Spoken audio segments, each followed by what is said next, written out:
Hey guys, सबसे पहले मैं ईश्वर को धन्यवाद करता हूँ और आप सबका भी बहुत बहुत धन्यवाद।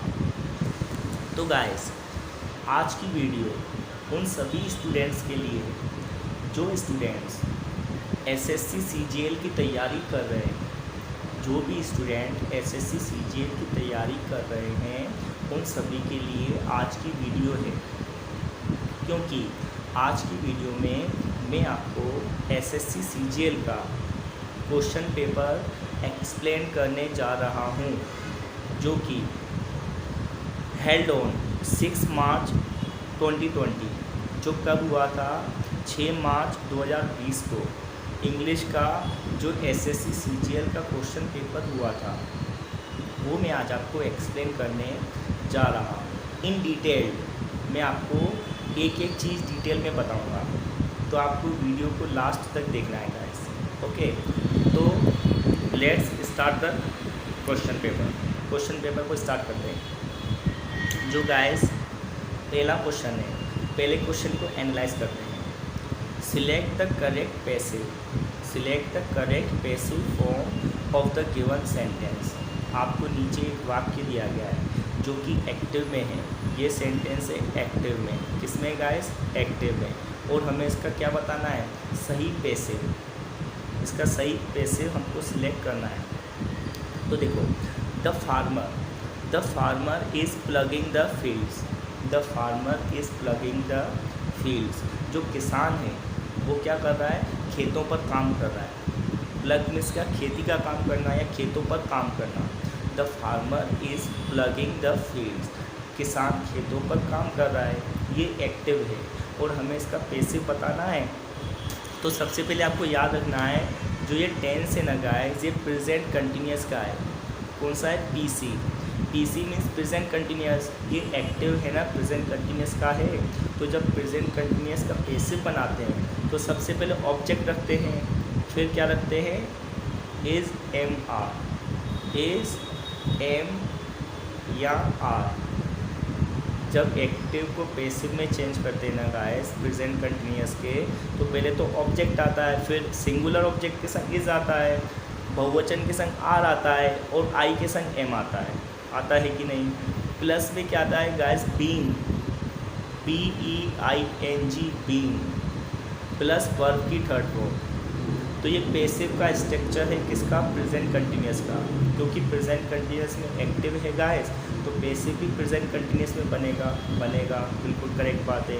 तो सबसे पहले ऑब्जेक्ट रखना है, तो ऑब्जेक्ट इसमें क्या है? फील्ड्स है कि नहीं? The fields. तो आंसर में सबसे पहले द फील्ड्स आएगा। जो द फील्ड्स है ना, ये क्या? बहुवचन है। द फील्ड्स जो ऑब्जेक्ट है ना गाइस, ये प्लूरल है, बहुवचन है कि नहीं? तो बहुवचन के संग क्या लगता है? आर। क्या लगता है? आर आएगा कि नहीं? क्योंकि ऑब्जेक्ट बहुवचन है तो आर आना चाहिए। तो पहले ऑब्जेक्ट आएगा द फील्ड्स, उसके बाद आर आ जाएगा, उसके बाद बीइंग आना चाहिए। तो देखो, ए ऑप्शन में क्या है? आर बीइंग, तो पहला ऑप्शन ही हो गया। First option is the correct answer, क्योंकि फर्स्ट ऑप्शन में क्या लिखा है guys? The fields are being plugged by the farmer. बिल्कुल सही है। So option number first is the correct answer. जो ऑप्शन नंबर फर्स्ट है ना गाइस, ये बिल्कुल सही है। The fields are being plugged by the farmer.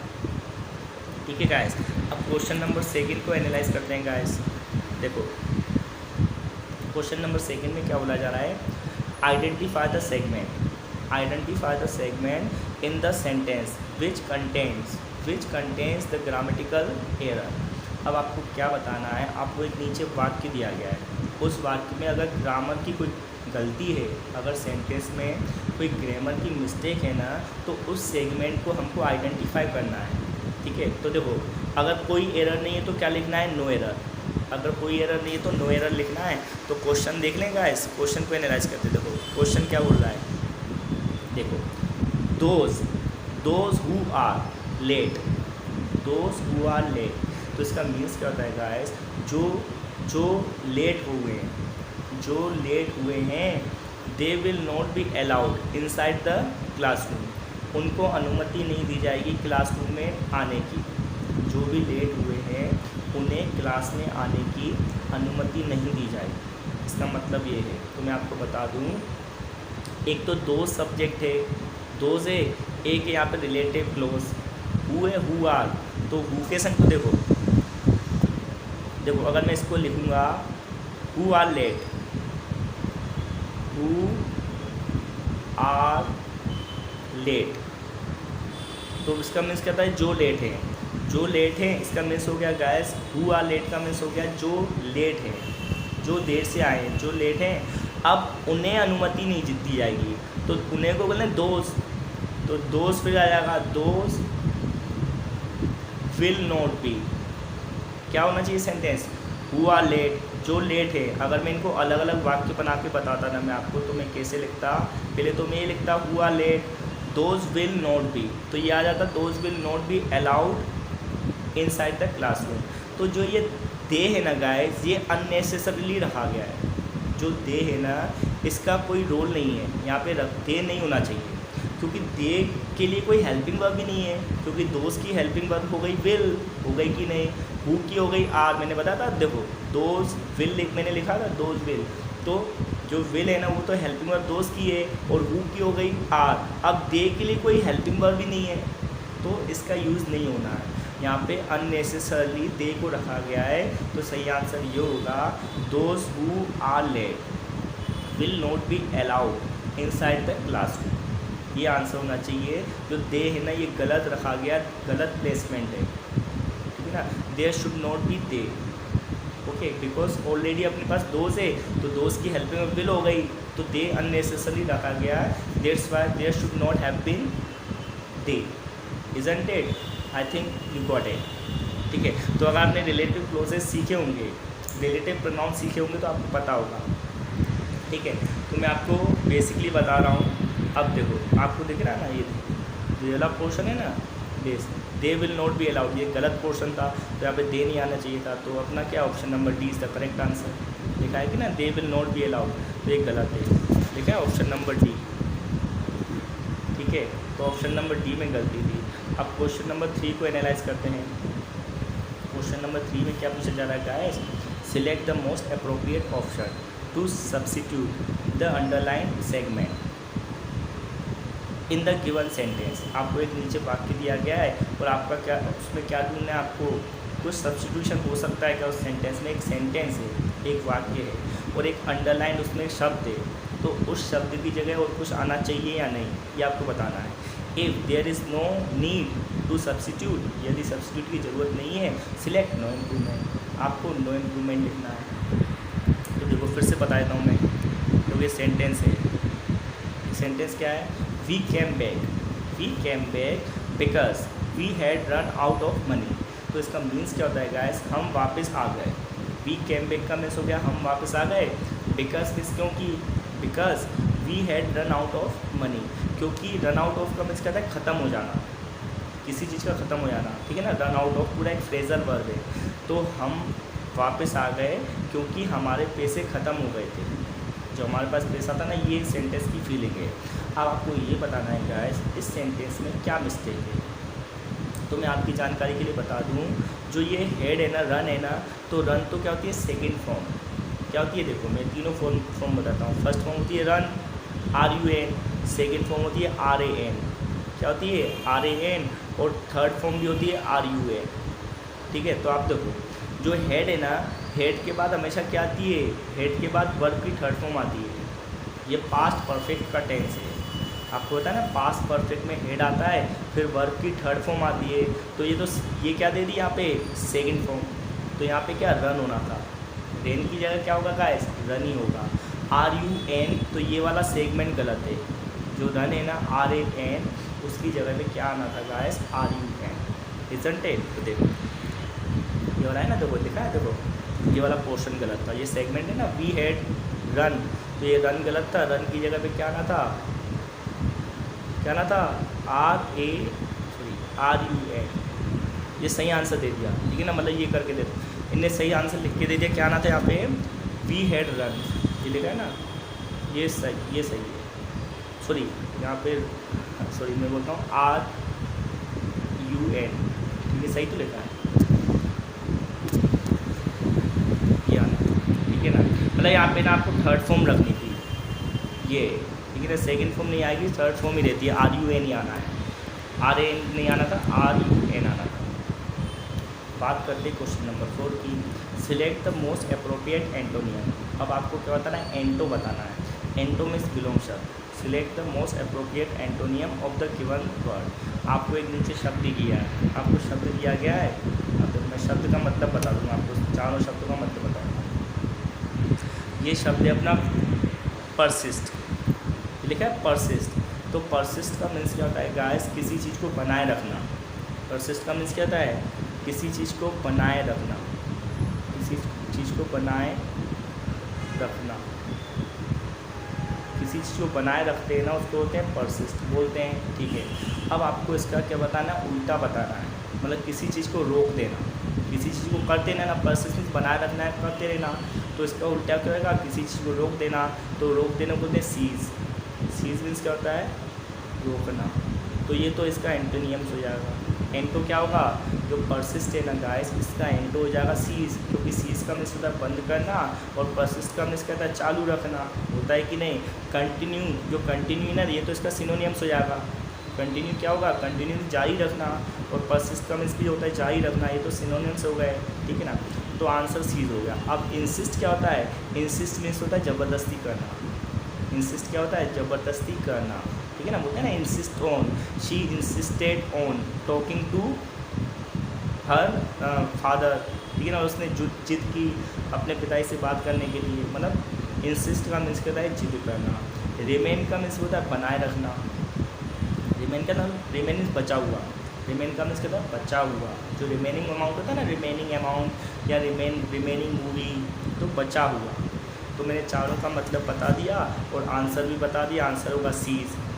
प्रेसिस्ट means रोकना, और सीज प्रेसिस्ट मीन्स चालू रखना, और सीज मीन्स रोकना। ठीक है नहीं गाइस, तो क्वेश्चन नंबर 5 को भी एनालाइज करते हैं। अब क्वेश्चन नंबर 5 है ना गाइस, उसमें क्या पूछा जा रहा है मैं आपको बता दूँ। Select the options that can be used as a one word substitution.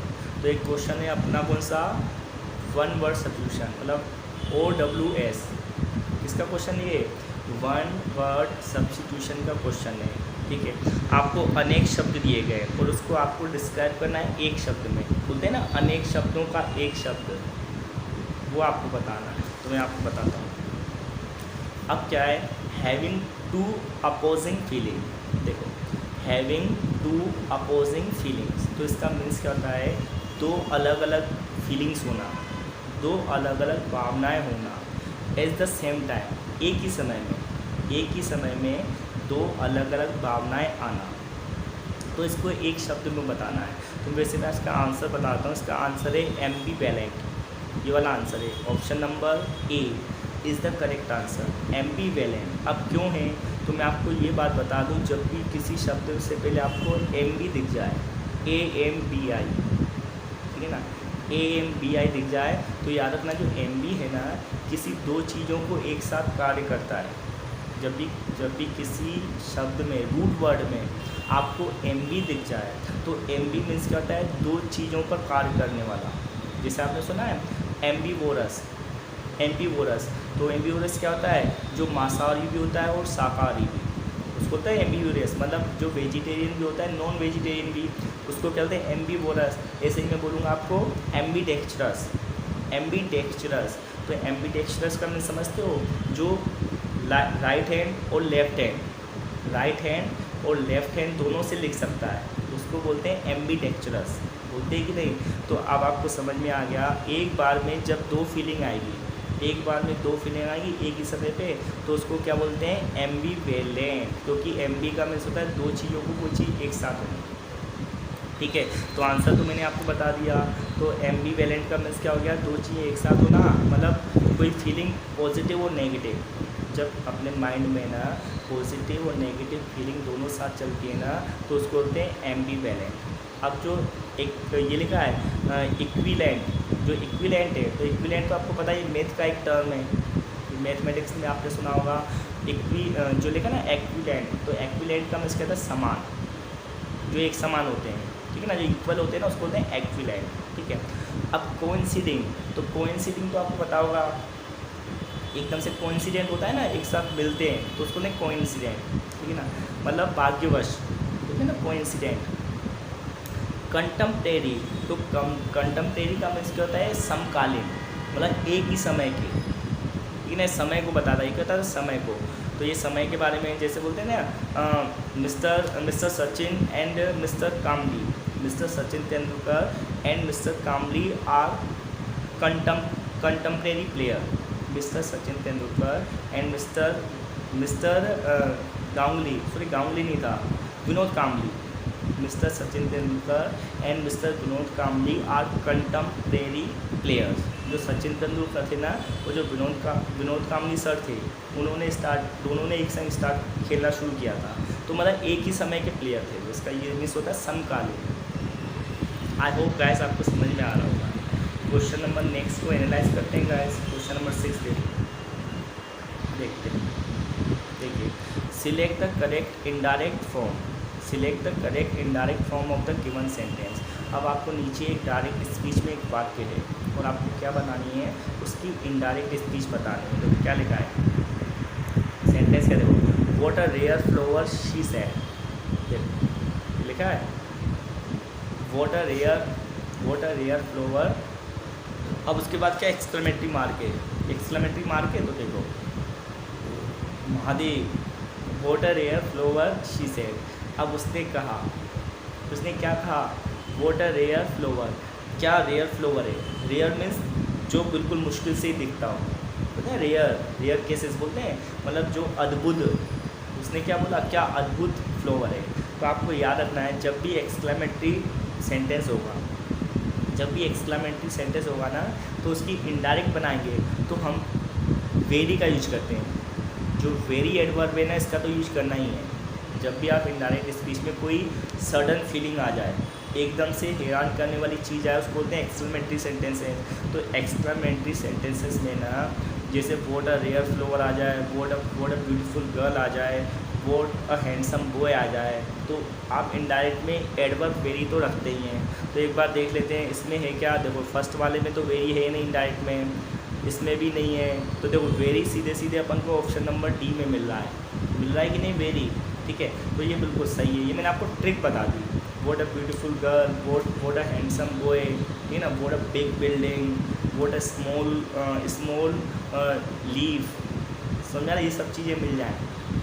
Very आता है तो शी एक्सक्लेम तो आता ही है इनडायरेक्ट में, she exclaim that it was a very rare flower. तो आप याद रखना, जब भी एक्सक्लेमेटरी सेंटेंस हो और कोई किसी को अप्रिशिएट करें, किसी की तारीफ़ करें, तो उसमें क्या आता है, वेरी। ये कॉन्सेप्ट था क्वेश्चन नंबर 6। अब क्वेश्चन नंबर 7 को देखते हैं। अब देखो क्वेश्चन नंबर 7 है ना, ये क्या है, कॉम्प्रीहेंशन। कौन सा क्वेश्चन ये है, कॉम्प्रीहेंशन का। तो कॉम्प्रीहेंशन का जो क्वेश्चन मैं आपको एक्सप्लेन करूँगा ना, उसके लिए मुझे अपनी वीडियो हटानी पड़ेगी। तो मैं अभी ना अपनी वीडियो को मैं रिमूव करता हूँ, फिर जो क्वेश्चन फिनिश हो जाएगा उसके बाद वापस मैं आपके पास आऊँगा, ठीक है। मतलब समझाने के लिए अभी मैं डिसअपियर हो रहा हूँ, आपके सामने से गायब हो रहा हूँ, ठीक है। तो देखो मैं गायब हो गया, क्योंकि मुझे क्वेश्चन एक्सप्लेन कर रहा है, क्योंकि इस वाले क्वेश्चन में थोड़ा स्पेस चाहिए होता है, तो इसलिए मैंने अपना स्पेस हटा दिया और क्वेश्चन को लिया मैं।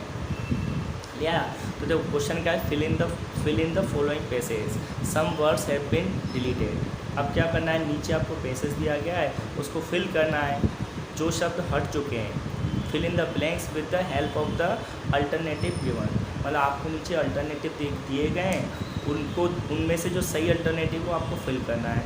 Select the most appropriate option for each blank, और आपको क्या रखना है, सबसे सही ऑप्शन रखना है हर एक ब्लैंक में। तो क्वेश्चन को देखो रीड करता हूँ मैं। देखो Atlas was made to hold. अब देखो एटलस यहाँ पे एक कैरेक्टर है, जो एटलस है ना गाइस एक कैरेक्टर है। Atlas was made to hold the sky up on his soldier, ठीक है ना, और सॉरी शोल्डर्स, जो शोल्डर्स मीन्स कंधे, जो एटलस था ना उसको रखने पर है। होल्ड मीन्स रखना, स्काई मीन्स आसमान। मतलब इसमें एक स्टोरी, एक फिक्शन स्टोरी है, एक स्टोरी जो फिक्शन पर बेस्ड है। मतलब एटलस था, उसको क्या रखना पड़ा, आसमान रखना पड़ा। कहाँ पर, अपने कंधों पर, एज अ पनिशमेंट, क्योंकि उसको एटलस को क्या दी गई थी, एक पनिशमेंट, मतलब यहाँ पे एटलस एक कैरेक्टर है, उसको अपने कंधों पर आसमान रखना पड़ा क्योंकि उसको एक सज़ा दी गई थी। वंस, अब देखो नेक्स्ट कैरेक्टर आ गया, ये आ गया देखो Hercules, once Hercules, once Hercules. तो उसी के बाद क्या हुआ, हरकुलस आता है। To hold it for Atlas. देखो अब नेक्स्ट कैरेक्टर क्या आ गया, हरकुलस आ गया। हरकुलस क्या बोलता है, to hold it for Atlas. उसने क्या किया, मतलब एक और कैरेक्टर आया और उसने क्या किया, ऑफ़र किया कि भैया वो उसको रख लेता है। जो एटलस था ना, वो उसने अपने बाल रखा था अपने कंधों पे, तो वहाँ पे हरकुलस आता है, उसको क्या होती है, दया आती है और वो ऑफ़र करता है कि भैया मैं आसमान को अपने कंधों पे रखता हूँ। तो इसमें क्या किया गया, एक ऑफ़र किया गया है, तो सीधे सीधे क्या आएगा इसमें, ऑफर्ड। क्या आएगा इसमें, ये रहा ऑफर्ड, ऑप्शन नंबर डी। तो पहले का आंसर होगा ऑप्शन नंबर डी।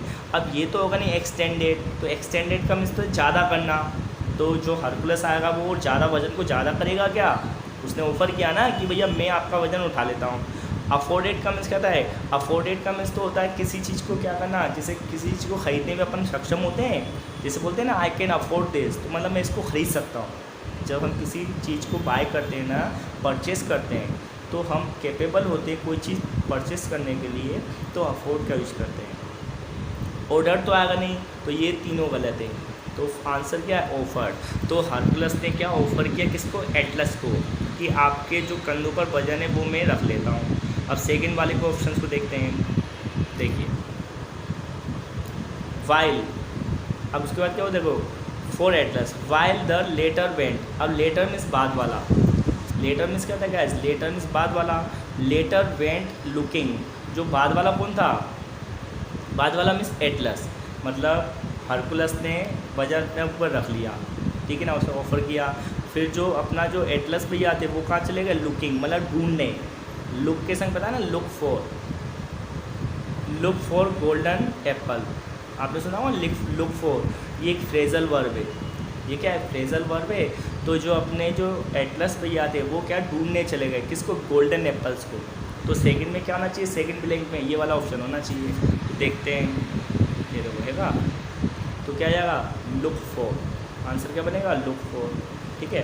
अब आफ्टर क्या होता है, लुक आफ्टर मीन्स तो देखभाल करना, मतलब वो एप्पल की देखभाल करने जाएंगे क्या, मतलब वो गोल्डन एप्पल के लिए देखने चला गया एटलस। लुक एट तो मीन्स नज़र मारना, किसी को होता है लुक एट मतलब देखना, ठीक है ना, किसी को इशारा करके देखना। अब लुक ऑन क्या होता है, लुक ऑन मीन्स कोई व्यक्ति देखते हैं और फॉर्मेलिटी के लिए वो देख के चले जाते हैं। लुक ऑन का मीन्स होता है किसी व्यक्ति के बीच में कुछ डिस्प्यूट है, जैसे डिस्प्यूट दो जने हैं, यहाँ पे दो जने हैं, एक और दो, ये एक और दो जने हैं और इनके बीच में कोई डिस्प्यूट है और यहाँ पे व्यक्ति हैं और व्यक्ति इनको देख के चले जाते हैं, कुछ एक्शन नहीं लेंगे, चले जाएंगे देख के, तो उसको बोलते हैं लुक ऑन। ये चारों फ्रेजल वर्ब थी। तो आंसर क्या बनेगा, क्या बनेगा, लुक फॉर, मतलब ना लुकिंग फॉर। अब ब्लैंक नंबर थर्ड को एनालाइज करेंगे। यहाँ तक आए थे वो, went looking for golden apple, when. अब वैन एटलस रिटर्न, अब यहाँ पे क्या बोला है, वैन एटलस रिटर्न, जब एटलस लौट के आता है, ही सो हरकुलस, वो किसको देखता है, हरकुलस को देखता है। Hard to hold the sky, जो हरकुलस था ना वो क्या उसके लिए कठिन हो रहा था, हरकुलस के लिए क्या कठिन हो रहा था, आसमान को अपने ऊपर बनाए रखना, ठीक है ना। तो हार्ड मतलब वो क्या स्ट्रगल कर रहा था, तो सीधे सीधे क्या आएगा, स्ट्रगलिंग। हरकुलस को क्या संघर्ष हो रहा था कि नहीं। अब ये टेकिंग क्या होता है, टेकलिंग तो होता है किसी चीज़ को टेकल करना, ठीक है ना, संभालना, ये नहीं होगा। कोपिंग तो कोपिंग विथ होता है, मतलब कोपिंग विथ किसी के संग सामंजस्य बिठाना, कोपिंग के संग विथ आता है, तो क्या होगा, स्ट्रगलिंग, क्या होगा, struggling hard to hold the sky, ये इसका आंसर होगा। सीकिंग मीन्स क्या होता है, खोजना, तो खोजने का सेंस है नहीं, तो वो स्ट्रगल कर रहा था, जो स्काई था अपने ऊपर रख नहीं पा रहा था वो, ठीक है। अब ब्लैंक नंबर 4 को देखते हैं, हार्ड टू, यहाँ पे तो आपको समझ में क्या आएगा, यहाँ पे struggling. The weight of the sky, जो वजन था स्काई का, आसमान का, the weight of the sky, Hercules sweat and grown, जो आसमान का वजन था ना उसके कारण हरकुलस को क्या हो रहा था, पसीने आ रहे थे और वो क्या रहा था, चिल्ला रहा था, करकरा रहा था। ग्रोन मीन्स क्या था, मतलब पीड़ा से परेशान होना, ठीक है। तो ऑप्शन देख लेते हैं, चार में ऑप्शन क्या आ सकता है। चाह रहे हैं देखो, वो देखो जो जो ये था ना, देखो मैं आपको बता दूँ, देखो Hercules sweat and grown Atlas the weight of the sky. अब द जो वेट था ना, जो वजन था स्काई का, वो क्या कर रहा था, हरकुलस को क्या, हरकुलस के पसीने बहा रहा था। ठीक है, तो ये पास्ट कंटिन्यूस का टेंस है। जो ये ना देखो guys, the weight of sky है ना, ये सिंगुलर है। ठीक है, सिंगुलर सब्जेक्ट है, weight of sky singular subject है, तो सिंगुलर सब्जेक्ट के संग वोज आता है कि नहीं, और वर्ब में आईनी लगती है, तो वोज मेकिंग। अब हेड मेड तो आएगा नहीं, मतलब उसको क्या कंटिन्यूसली उसको क्या कर रहा है, कंटिन्यूस सेंस है जो है ना, the weight of sky was making him sweat and, उसको पसीने निकाल रहा था ना, वो कंटिन्यूस सेंस है ना, तो क्या जाएगा इसमें, was making him sweat and groan. ठीक है ना। अब now Atlas did not want, Atlas did not want, जो एटलस नहीं चाहता था, Atlas did not want to a job a job as arduous. अब आर्ड्यूअस मीन्स क्या होता है, डिफ़िकल्ट। आर्ड्यूअस क्या होता है गाइस, डिफ़िकल्ट। ठीक है ना, डिफ़िकल्ट। तो अब क्या नहीं चाहता था, जो ना जो एटलस था, डिड नॉट वांट। अब डिड नॉट वांट मीन्स वो वापस नहीं चाहता था ऐसी खतरनाक जॉब, मतलब एटलस भी समझ गया कि भैया ये तो बहुत खतरनाक जॉब है, तो वापस लेने को बोलता है टेक बैक। टेक बैक बोलते हैं ना, वापस नहीं लेना चाहता था इस कठिन कार्य को। तो ये अपना कॉम्प्रीहेंशन था, ये अपना पैसेज था, जो इतना मतलब आपको समझ में, जैसे आप रीडिंग करोगे ना, जितने भी प्रीवियस ईयर्स के क्वेश्चन हैं उसको देखोगे तो आपको चीज़ें आ जाएंगी। ठीक है, तो मैं वापस आपके पास विजिबल होता हूँ, मैं वापस आपके पास आता हूँ। देखो मैं फिर आ गया कि नहीं। ठीक है, तो ये मैंने आपको पैसेज एक्सप्लेन किया। अब क्वेश्चन नंबर 12 को एनालाइज कर लें guys. Identify the segment in the sentence which contents the grammatical error. मतलब फिर से आपको क्या बताना है, मतलब सेंटेंस को आपको एनालाइज करना है और आपको बताना है कि कौन से पोर्शन में ग्रामेटिकली एरर है। If there is no error, यदि कोई एरर नहीं है, नो एरर एवरीवन। अब देखो सिलेक्ट द नो एरर। अब देखो ये क्वेश्चन है, इस क्वेश्चन में आपको ढूंढना है कि भैया इसमें क्या गलती है। तो देखो एवरीवन मीन्स हर कोई, एक्सेप्ट। अब एक्सेप्ट का मीन्स कहता है के अलावा, एक्सेप्ट का मीन्स कहता है के अलावा। ठीक है, के अलावा, इसको बोलते हैं के अलावा। तो एवरीवन एक्सेप्ट शी, मतलब उसके अलावा हर कोई, उसके अलावा हर कोई हैव ट्रेवल्ड बाय एयर, मतलब उसके अलावा हर किसी ने हवाई यात्रा की है। मतलब एक गर्ल है, ये गर्ल है, उसने यात्रा नहीं की और सब ने की है, तो ये मेन सब्जेक्ट है। जो एवरीवन है ना गाइस, ये है मेन सब्जेक्ट, इसको बोलते हैं M S. M S means main subject, ये मेन सब्जेक्ट है। तो मेन सब्जेक्ट के अकॉर्डिंग अपन को हेल्पिंग वर्ब चाहिए कि नहीं। ये सिंगुलर है तो सिंगुलर के संग हैव नहीं आता है, तो जो हैव वाला सेगमेंट है ना ये गलत है। यहाँ पे हैव की जगह पे क्या आना चाहिए, हैज़। क्या आना चाहिए, हैज़। ठीक है, तो एवरीवन एक्सेप्ट। अब शी भी नहीं आएगा, इस प्रपोजिशन के बाद हर आता है। प्रपोजिशन के बाद क्या आता है, ये एक्सेप्ट एक प्रपोजिशन है, तो everyone except her has travelled by air. तो ये कुछ वर्ड्स होते हैं, कुछ प्रिपोजिशन होती हैं, जैसे एवरीवन हुआ, बिसाइड्स। मैंने बार सॉरी, जैसे होता है मैंने आपको लिख के बताता हूँ। कुछ आपको प्रिपोजिशन याद करना है, जैसे आ गया आपका बिसाइड्स, बिसाइड्स आ गया, ठीक है ना। इंक्लूडिंग आ गया, इंक्लूडिंग, बिसाइड, इंक्लूडिंग आ गया, ठीक है ना। अलोंग विथ आ गया, अलोंग विथ आ गया, अलोंग विथ। और भी कुछ शब्द हैं, अलोंग विथ आ गया, बिसाइड आ गया, इंक्लूडिंग आ गया, अलोंग विथ आ गया, ठीक है ना। नेक्स्ट लाइक आ गया, एज वेल एज आ गया, टुगेदर आ गया। मैं शब्द बोलते जा रहा हूँ, टुगेदर आ गया, एक्सक्लूडिंग आ गया, विथ आ गया, अनलाइक आ गया। तो ये कुछ प्रिपोजिशन होते हैं, इनके पहले वाला जो होता है ना मेन सब्जेक्ट होता है। ये सब शब्द आते हैं ना और मैंने कुछ बोल दी, इसके पहले वाला मेन सब्जेक्ट होता है, उसी के अकॉर्डिंग आपको हेल्पिंग वर्ब या वर्ब रखनी है। तो यहाँ पे एवरीवन था मेन सब्जेक्ट, तो सिंगुलर है, तो सिंगुलर के संग हैव नहीं आता, क्या आना चाहिए था, हैज़। तो ये गलती थी, ठीक ही नहीं। यहाँ पे क्या आएगा गाइस, कौन सा वाला मिस्टेक है, शी है, ये गलती थी, शी हैव क्या था, गलती। तो हाँ, क्या आना चाहिए था, हैव की जगह हैज़। क्वेश्चन नंबर 13 को भी एनालाइज कर लेते हैं। Select the most appropriate synonyms of the given word. मतलब आपको क्या बताना है, नीचे एक शब्द दिया गया है, उसकी क्या बताना है, सिनोनियम्स। सिनोनियम्स में समानार्थी होता है ना, पर्यायवाची। तो आपको पर्यायवाची बताना है गाइस, तो मैं आपको एक्सप्लेन कर देता हूँ। ओवेशन, ठीक है ना, बोलते हैं ना स्टैंडिंग ओवेशन, आपने सुना ना, जो खड़े होकर किसी के लिए ताली बजाते हैं उसको बोलते हैं स्टैंडिंग ओवेशन। तो जो स्टैंडिंग ओवेशन है ना, तो ओवेशन का हमें समझ में आ गया होगा, appreciate, to appreciate someone, to admire someone, to praise someone, ताली बजा कर प्रेज। तो ओवेशन का मीन्स क्या होता है, एप्लाउस होता है कि नहीं, अप्लाउस करते हैं ना, अप्लाउस का मीन्स क्या होता है, ताली बजा कर प्रशंसा करना। जैसे आप मुझसे बोले sir you have done well, तो आप ताली बजा कर बोलोगे कि नहीं, कोई भी अच्छा काम करेगा तो उसके लिए अपन अप्लाउस करते हैं। तो स्टैंडिंग ओवेशन आपने सुना होगा, तो अप्लाउस मीन्स क्या होता है, प्रशंसा करना। अब ये सेंसर क्या होता है, सेंसर तो रोक लगाना। जैसे सेंसर बोर्ड होता है ना, कोई गलत चीज़ें होती हैं तो सेंसर उसको रोक लगा देता है, तो इसलिए सेंसर बोर्ड बना है बॉलीवुड में, ठीक है। प्रिपरेशन तो तैयारी करना, क्रिएशन तो उत्पत्ति। तो मैं सब शब्दों को हिंदी में बोल रहा हूँ, आप लिख लेना। क्वेश्चन नंबर 14 को एनालाइज करें गाइस, देखिए।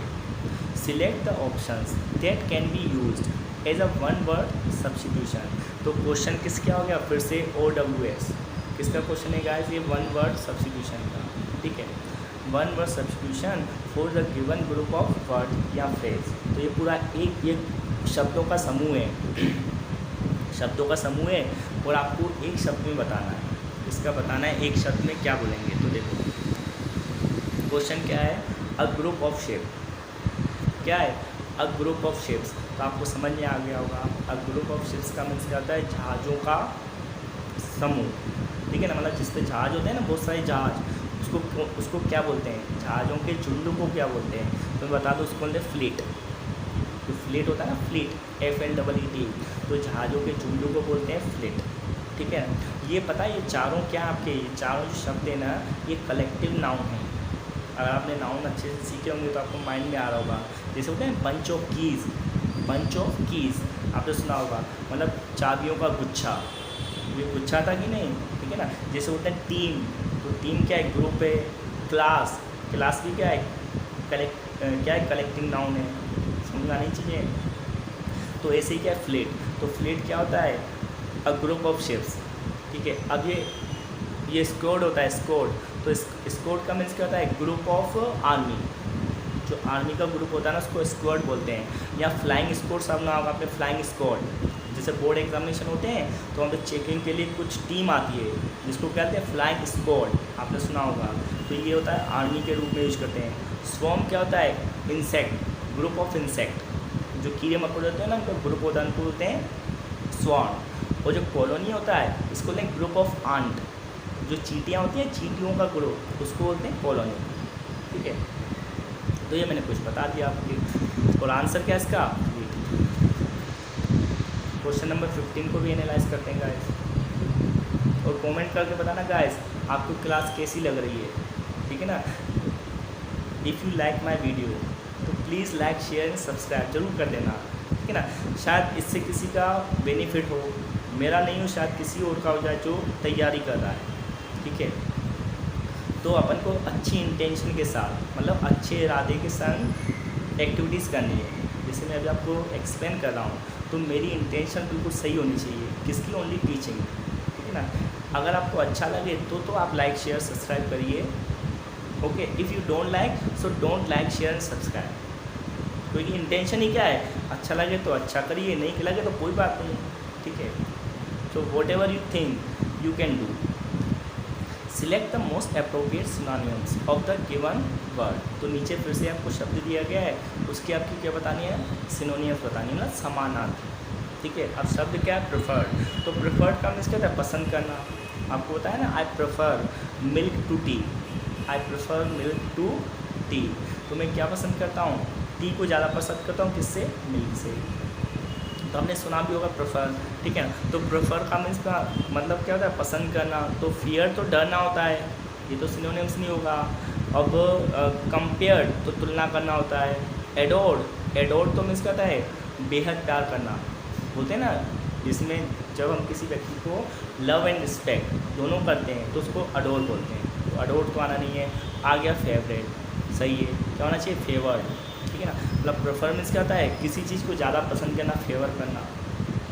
तो what is the answer? Answer is the option number D. Answer is the option number D. Question number 16 को भी एनालाइज कर लेते हैं guys. Select the most appropriate meaning of the given idiom. तो आपको एक नीचे ईडम दिया गया है, इसकी आपको बिल्कुल सही मतलब बताना है। मतलब मुहावरा है। मुहावरा क्या है? Chicken hearted. तो चिकन मीन्स पता है ना आपको, जो हेन होता है, जो हेन होती है उसके बच्चे को चिकन बोलते हैं। जो छोटा सा होता है ना बच्चा, उसको चिकन बोलते हैं। तो चिकन हार्टेड का सेंस है जो बच्चा होता है वो क्या होता है, डरा हुआ रहता है। चिकन हार्टेड मीन्स क्या होता है, कमज़ोर दिल का। चिकन हार्टेड का मीन्स होता है कमज़ोर दिल का व्यक्ति। तो उसको क्या बोलते हैं, कोवर्ड। क्या बोलते हैं, कोवर्ड बोलते हैं। तो देखो देखते हैं ऑप्शन में, सेल्फिश तो होगा नहीं, सेल्फिश तो मतलब ही होता है, ये नहीं होगा। कोवर्डली, आंसर आ गया अपने पास कोवर्डली। तो what is the correct answer? Option number B. देखो लिखा है option number B is the correct answer. Question number 17 को एनालाइज कर लें गाइस, कर लेते हैं। क्या पूछा जा रहा है? सेम क्वेश्चन है, ग्रामेटिकली एरर। मतलब आपको सेंटेंस दिया गया है, ये सेंटेंस है, ये पूछा जा रहा है इस सेंटेंस में कोई ग्रामर की मिस्टेक है क्या, ये बताना। देखो, when it started raining I ran to the nearer house for shelter. तो इसका मीन्स क्या होता है गाइस, जब बारिश होना शुरू हो गई, I ran to the nearer house, मैं पास वाले घर में गया, फॉर शेल्टर मीन्स रहने के लिए। जैसे जब ना बारिश शुरू हो गई तो मैं पास वाले मकान में गया, शेल्टर मतलब रुकने के लिए। तो याद रखना, ये द है ना गाइस, ये द दिया है, ये क्या है, जो द है ना, ये क्या है, सुपरलेटिव डिग्री है। जो द है ये क्या है, सुपरलेटिव डिग्री। क्या है, सुपरलेटिव डिग्री। ये क्या है, सुपरलेटिव डिग्री। जो द होता है ना गाइस, ये होती है सुपरलेटिव डिग्री। तो सुपरलेटिव डिग्री में ना जब कोई एडजेक्टिव आता है तो उसमें एसटी या ईएसटी लगाते हैं। सुपरलेटिव डिग्री के संग या तो अपन एसटी लगाते हैं या ईएसटी, जो आगे का शब्द होता है। द के बाद जो आगे का शब्द होगा ना, तो ये नियरर क्या है, कंपेरेटिव डिग्री है। तो यहाँ पे नियरर की जगह क्या आना चाहिए था, द नियरेस्ट। क्या होना था guys, the nearest. The nearer गलत है यहाँ पे, तो जो द नियरर सेगमेंट है ना, ये गलत है।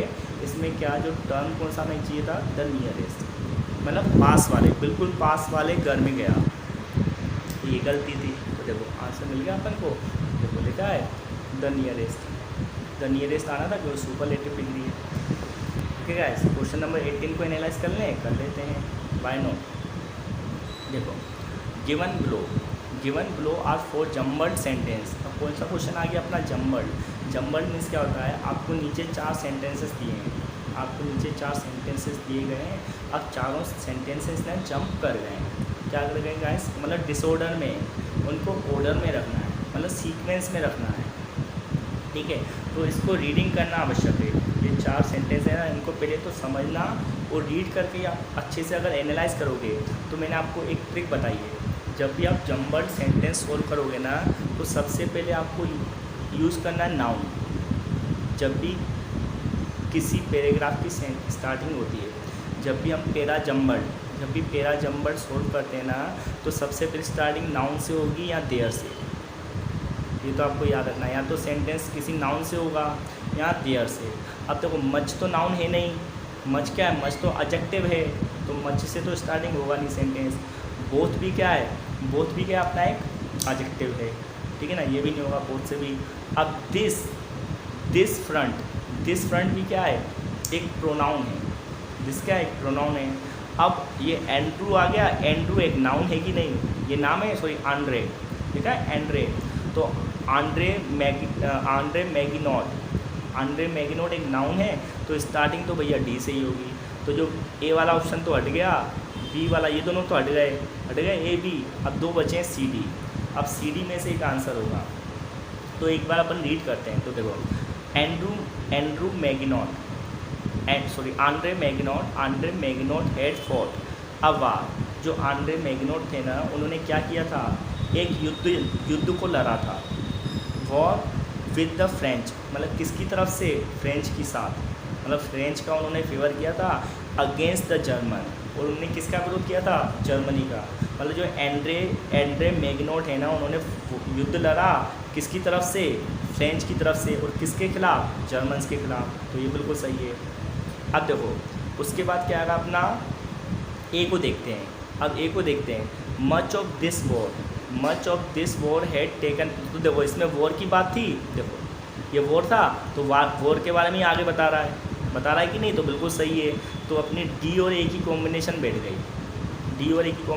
गई, much of this war had taken place along the western front. जो ये ज़्यादातर जो युद्ध कहाँ पर हुआ था, वेस्टर्न फ्रंट में, ठीक है। तो अब तो अपना आंसर बन गया DACP।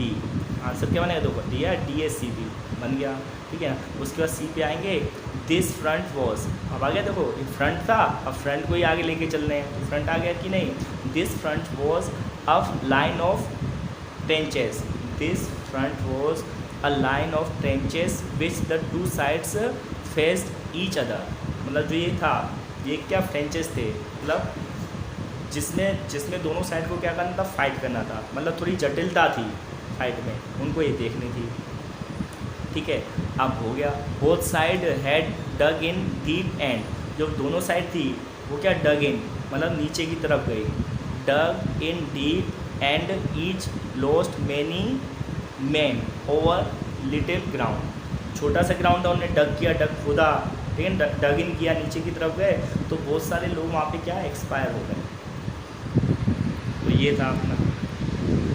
अब फिर से पहला जम्बल डे, ठीक है ना, एक हो गया 1 by 1 सेकेंड भी आपका पैरा जम्बल डे, कोई दिक्कत नहीं, अच्छी बात है। तो फिर से एनालाइज करते हैं। मैंने बता ही दिया, जब भी पैरा जम्बल सोल्व करोगे तो सबसे पहले आपको क्या देखना है, आपको सबसे पहले नाउन या देयर। सेंटेंस की स्टार्टिंग जो पैरा जम्बल होती है ना, नाउन या देयर से होगी। तो देखो द माउंटेन एक नाउन हो सकता है। अब ये प्रॉपर नाउन है, तो नाउन और प्रॉपर नाउन में से, कॉमन नाउन और प्रॉपर नाउन में से अपन को सिर्फ पहले प्रॉपर नाउन ही देखना है। तो देखो नेपोलियन यहाँ पे भी है, नेपोलियन यहाँ पे भी है, तो स्टार्टिंग तो नेपोलियन से ही होनी है। जब भी सेंटेंस में दो नाउन होंगे, एक होगा अपना कॉमन नाउन, एक होगा प्रॉपर नाउन, तो पहले आपको प्रेफरेंस किसको देना है, प्रॉपर नाउन को। तो प्रॉपर नाउन देख के अपन को सो तो होगा नहीं, सो तो क्या है, अपनी एक कंजक्शन से, इसका यूज नहीं करेंगे। तो नेपोलियन रिप्लाइड, ये तो होगा नहीं, नेपोलियन रिप्लाइड, कोई क्वेश्चन होगा तभी तो रिप्लाइड करेगा नेपोलियन। तो ये चालू होगा अपना ऑप्शन नंबर बी से। किससे चालू होगा, बी से। तो क्या लिखा है, Napoleon had to cross the Alps in winter. तो इसका मीन्स क्या होता है, जो नेपोलियन थे ना, नेपोलियन आप जानते हो ना, जिन्होंने पूरी वर्ल्ड को जीतने की कोशिश की थी। अब Napoleon had to cross the Alps in winter, मतलब जो नेपोलियन भैया थे ना, उनको क्या करना था, क्रॉस मीन्स पार करना था, किसको, एल्प्स। एल्प्स क्या, एक पहाड़ की रेंज है। तो Alps is a kind of mountain. Alps एक पहाड़ी रेंज है, उसको नेपोलियन को क्रॉस करना था, किसमें, सर्दी में। अब देखो the mountain range was covered with snow. तो ये बिल्कुल सही है, मतलब नेपोलियन को एक माउंटेन पार करना था, पहाड़ को, एल्प्स को, वो भी विंटर में। और जो माउंटेन क्या था, किससे कवर था, पूरा कवर था किस, स्नो से, मतलब बर्फ़। कितना कठिन होगा पार करना, तो बिल्कुल सही है। सो समवन, देखो क्या बन गया, बी और ए की कॉम्बिनेशन बन गई अपनी। सो समवन, इसलिए किसी ने, so someone told Napoleon that the task was impossible. तो किसी ने क्या बोला नेपोलियन से कि भैया आप इस टास्क को नहीं कर सकते। पर नेपोलियन ने क्या बोला था, आपको बताया ना, नेपोलियन के द्वारा क्या बोला गया था, आई एम पॉसिबल। जो इम्पॉसिबल मीन्स क्या होता है, आई एम पॉसिबल। ये किसने बोला था, नेपोलियन ने। तो जो नेपोलियन भैया थे ना, उनके लिए कुछ भी असंभव नहीं था, वे सब कुछ करना चाहते थे। तो समवन टोल्ड नेपोलियन, मतलब फिर डी आ जाएगा, ठीक है ना। तो BADC, Napoleon replied that the word impossible. Napoleon ji ने क्या आंसर दिया, जो शब्द इम्पॉसिबल है, did not exist for me, वो मेरे लिए उपस्थित नहीं है। कितना स्पिरिट था, मतलब मतलब जो क्या विल पावर थी नेपोलियन भैया की, तो इनसे हर व्यक्ति से हमको कुछ ना कुछ सीखने को मिलता है। तो नेपोलियन भैया से क्या सीखने रही है कि भैया एवरीथिंग इज़ पॉसिबल। तो BADC आंसर क्या होगा गाइस, BADC। तो आपका शायद समय ज़्यादा ले रहा हूँ मैं, बट मैं आपको BADC देखो आंसर आ गया, वर्ड टू वर्ड सब समझाना चाह रहा हूँ। अब इस क्वेश्चन नंबर 20 को देखते हैं। Select a wrongly spelled word, तो इसमें से जो गलत शब्द देना लिखा गया है वो बताना है। तो ग्रिफ का बिल्कुल सही है, GRIEF। इसका मीन्स क्या होता है, दुख। ग्रिफ मीन्स होता है दुख, लिख लेना, ठीक है ना। सीज मीन्स क्या होता है, बंद कर देना। अभी आया था ना सिनोनियम सॉरी एंटोनियम्स, ऊपर सिनोनियम्स और एंटोनियम का एक क्वेश्चन आया था सीज, तो उसमें था अपना परसिस्ट। परसिस्ट मीन्स चालू रखना, और सीज की स्पेलिंग भी आई थी, अगर आप एनालाइज करोगे तो मैंने बताई थी यहाँ पे एंटोनियम था सीज। तो ACAJD शायद उसकी स्पेलिंग थी ACAJD आई थी स्पेलिंग, है ना, मैंने बताया था। Select the most appropriate option, ये तो नहीं था, ये लिया एंटोनियम, ये ना देखो परसिस्ट, ये था परसिस्ट, जिसका अपने सीज लिखा था CAC, सॉरी ये CAC है, तो कोई बात नहीं, उसमें भी क्या आना, अपना E आना है। तो मैं आपको क्वेश्चन नंबर 21 बता रहा हूँ। अब माइंड में कुछ चीज़ें स्ट्राइक हो जाती है, इसलिए मैं ऊपर गया, तो उसका आंसर भी वही है, SI नहीं आएगा, SE आएगा। एक मिनट क्वेश्चन को अपन देख लेते हैं। हाँ, ये 25 सिलेक्ट ये था एलायंस नहीं, ये रहा 21 था, 20 था। तो जैसे ये सीज है ना, वो C था ना, इसमें भी क्या ना SEAJD, जैसे वो सीज था ना CAJD, तो इसमें भी क्या ना ACAJD, सीज ये होगा। जब एक गलत है, फियर्स तो सही है, डर, और ये लिखा है पीस, तो पीस का मीन्स क्या होता है, टुकड़ा, किसी चीज़ का टुकड़ा ना, पीस ऑफ पेपर होते हैं ना, पीस ऑफ पेपर। तो 21 को देखते हैं guys. Select the most appropriate meaning of the word given by and बार्ड। तो आपको क्या बताना है, ये क्या है, इसका मतलब बताना है, बाय एंड बाय। तो बाय का मीन्स क्या होता है गाइस, ग्रेजुअली। क्या होता है, बाय एंड बाय मीन्स धीरे धीरे, बोलते हैं ना कोई चीज़ बाय एंड बाय करते हैं। जैसे मैं बोल रहा हूँ, मैं आपसे बोल रहा हूँ I am succeeding by and by, I am succeeding by and by. मैं आपसे क्या बोल रहा हूँ, मैं धीरे धीरे सफल हो रहा हूँ, मतलब मैं ग्रेजुअली सक्सेस हो रहा हूँ, ठीक है। तो ये होता है by and by. Select the most, अब मैं इनका मतलब तो बताया नहीं मैंने आपको। ऑन द होल, तो ऑन द होल का मीन्स कहता है एक साथ सब कुछ, ऑन द होल बोलते हैं ना, सडनली तो एकदम से होता है, ग्रेजुअली मीन्स होता है धीरे धीरे, तो बता दिया मैंने। बाय एनी मीन्स मतलब किसी भी तरीके से, बाय एनी मीन्स। एंटोनियम्स बताना है, क्या बताना है आपको, जो नेक्स्ट क्वेश्चन है उसका एंटोनियम बताना है। तो वर्ड क्या है, ग्ली, तो ग्ली का मीन्स होता है खुशी, ग्ली का मीन्स कहता है खुशी, तो उसका उल्टा बताना है, खुशी का उल्टा क्या होगा, दुख, तो दुख को बोलते हैं वो, ये वो है ना, इसका मीन्स होता है दुख। क्या होता है गाइस, दुख होता है। और जो फन है, फन तो आनंद, ये तो सिनोनियम से, जो भी सिनोनियम से, ब्लीस मीन्स होता है वरदान, किसी को वरदान देते हैं ना, ब्लीस। क्वेश्चन नंबर 23 को देखते हैं। इनकरेक्टली स्पेल्ड, फिर से बताना है गलत स्पेलिंग। तो देखो अलायंस, अलायंस का मीन्स क्या होता है, साझेदार।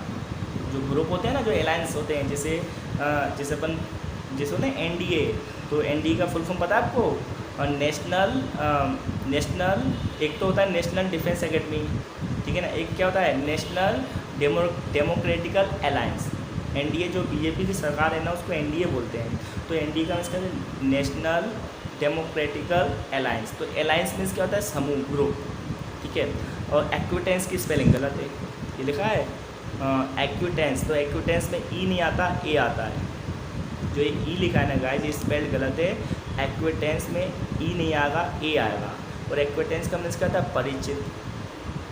क्या होता है, परिचित, कोई हमसे परिचित होता है उसको बोलते हैं एक्विटेंस, मतलब वेल नोन पर्सन, ठीक है।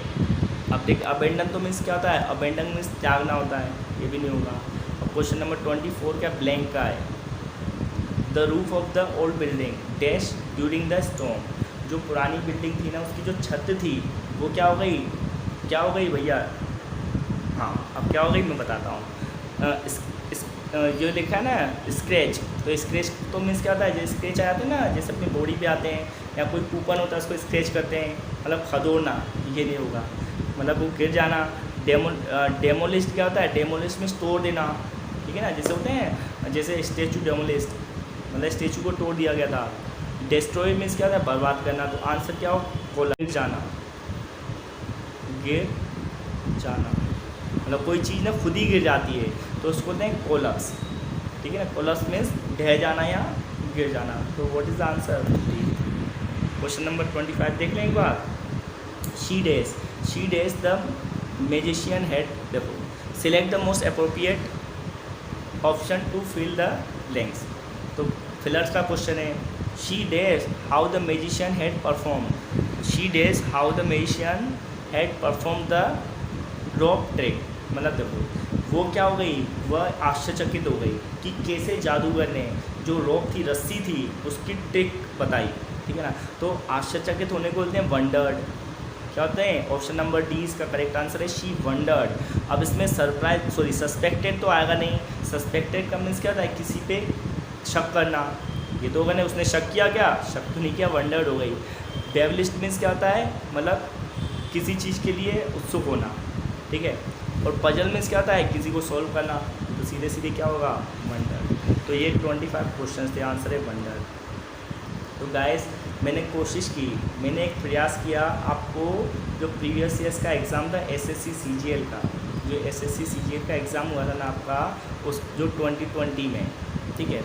तो आपको जितने भी प्रीवियस ईयर्स के पेपर हैं एसएससी के, क्योंकि अब आपको पता है 20,000 वैकेंसी निकली है, मतलब 20,000 वैकेंसी है।